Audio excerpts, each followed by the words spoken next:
మా రిక్వెస్ట్ ఒకటే ఉండే అధ్యక్ష, మీకు లెటర్ కూడా ఇచ్చాం వ్రాతపూర్వకంగా. ప్రభుత్వము సత్యదూరమైనటువంటి ప్రజెంటేషన్ ఇచ్చారు. మేము కూడా ప్రజెంటేషన్ ఇవ్వడానికి, వాస్తవాలు వివరించడానికి సిద్ధంగా ఉన్నాము. మాకు కూడా ప్రజెంటేషన్కి అవకాశం ఇవ్వమని అడిగాం అధ్యక్ష. కానీ మాకు మీరు అవకాశం ఇవ్వకపోవడం ఇది దురదృష్టకరం. అధికార పక్షమైన ప్రతిపక్షమైన వాస్తవాలు ప్రజలకు తెలవాలంటే ఇద్దరు కూడా ప్రజెంటేషన్ ఇచ్చినప్పుడు వాస్తవాలు సభకు తెలుస్తాయి, సభ ద్వారా ప్రజలకు కూడా తెలిసే అవకాశం ఉంటుంది. కానీ మీరు ఈరోజు ఏకపక్షంగా ఇవ్వడం అనేటువంటిది ఇది చాలా బాధాకరం అధ్యక్ష. అయితే అట్లీస్ట్ మేము తీసుకున్నాము, పరిశీలించినాము. గతంలో శాసనసభలో జరిగిన ఆనవాయితీని మరియు శాసనసభ నిబంధనలను కులంకషంగా పరిశీలించి తగు నిర్ణయం తీసుకొని మీకు తెలియజేస్తామని కూడా చెప్పినాము. మీరు మళ్ళీ దాన్ని రిపీట్ చేస్తున్నారు. దయచేసి discussion sir, you are all powerful sir, please sir. Anyhow sir, మా యొక్క నిరసన తెలియజేస్తూ మొత్తానికైతే ఇది ఈరోజు శాసనసభలో ప్రాజెక్టులు కేఆర్ఎంబీకి అప్పచెప్పమని మేము తీర్మానాన్ని ప్రవేశపెడుతున్నామని ఈరోజు కాంగ్రెస్ పార్టీ ముందుకు రావడం అంటే డెఫినెట్గా ఇది తెలంగాణ ప్రజల విజయం, బీఆర్ఎస్ పార్టీ విజయం. మేము రేపు నల్లగొండలో సభ పెట్టినాం గనక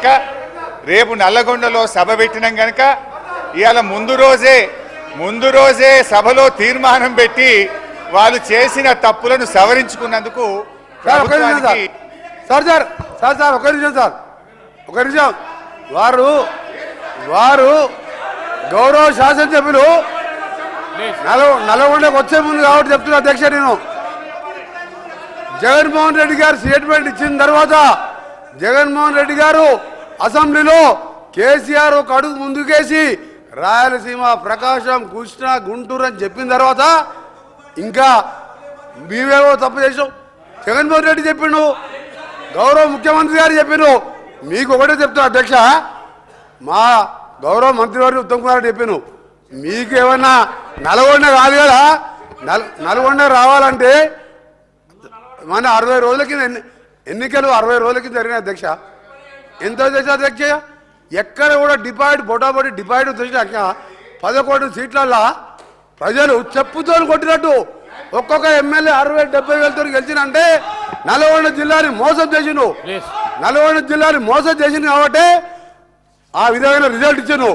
ఇవాళ అధ్యక్ష, ఆ రోజు మా జిల్లాకు చెందిన మంత్రి ఉన్నట్టు దగ్గర 10 ఏళ్ళు ఇవాళ సభలో లేడంటే మొఖం లేక జగదీష్ రెడ్డి గారి గౌరవ శాసనసభ్యుడు మొఖంలో లేడు.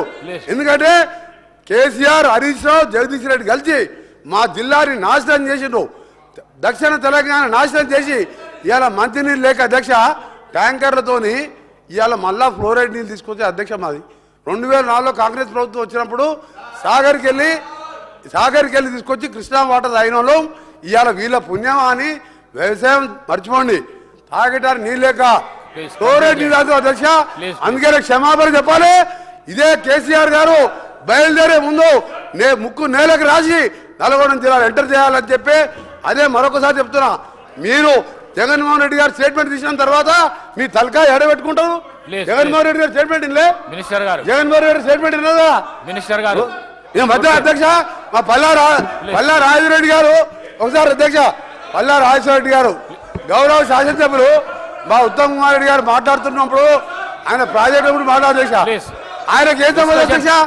ఆ ప్రాజెక్టులో 2014 రాజకీయాలు లేడు, ఒక ఇంజనీరింగ్ కాలేజీలో మేనేజరు, ఆయనకి అధ్యక్ష ప్రాజెక్టు గురించి ఆయన మధ్యలో మాట్లాడతాడు. అందుకని చెప్తున్నాం అధ్యక్ష, మళ్ళీ డిమాండ్ చేస్తున్నాం, క్షమాపణ కాదు, తల తిరిగి నల్గొండ జిల్లా ప్రజలు నల్గొండ జిల్లా పెట్టే కాలు పెట్టి అర్హత కూడా లేదని చెప్పి కేసీఆర్ గారికి మరొకసారి హెచ్చరిక చేస్తున్నాం. హరీష్ రావు గారు ప్లీజ్